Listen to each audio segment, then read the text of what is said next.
আজকে আমাদের সংগ্রাম বাংলার ভরসার প্রতীক, বাংলার ভরসার নেত্রী, বাংলার রাস্তার নেত্রী, বাংলার বিশ্বাসের নেত্রী মমতা বন্দ্যোপাধ্যায়ের নেতৃত্বে আমাদের দলের সেনাপতি অভিষেক বন্দ্যোপাধ্যায়ের নেতৃত্বে যে সংগ্রামের লড়াই চলছে, এই সংগ্রামের লড়াই চলবে। এই লড়াই কিন্তু আমাদের থামবে।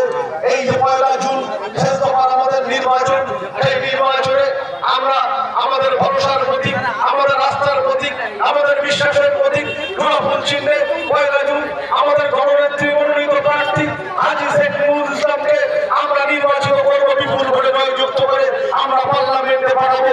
পার্লামেন্টে সেদিন মমতা বন্দ্যোপাধ্যায়ের নেতৃত্বে অভিষেক বন্দ্যোপাধ্যায়ের সেনাপতিত্বে যখন 42-এর মধ্যে 42টা এমপি যখন বাংলা থেকে যাবে, আগামী দিনে বাংলা পথ দেখাবে মমতা বন্দ্যোপাধ্যায়ের নেতৃত্বে।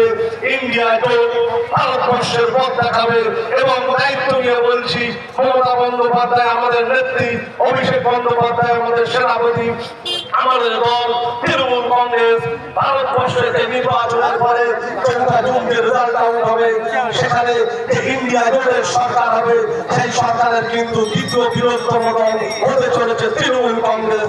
দ্বিতীয় বৃহত্তম দল হতে চলেছে তৃণমূল কংগ্রেস। মানুষের সমর্থন নিয়ে, মানুষের ভরসা, মানুষের বিশ্বাস নিয়ে যেতে চলেছে আগামী দিন মমতা বন্দ্যোপাধ্যায়ের নেতৃত্বে ভারতবর্ষ তথা বাংলা পথ দেখাবে। আমরা তার সহযোগী হব, সাথী হব, এই আশা রেখে সকলের প্রতি বিশ্বাস রেখে সকলের কাছে আবেদন একটাই যে 1 জুন আমাদের যিনি বিধায়ক, আমাদের যিনি সাংসদ হিসেবে এখানে মনোনীত হয়েছে, বিগত দিনে 9 সাল থেকে 14 সাল আমাদের সাংসদ ছিলেন। বিগত দিনে তার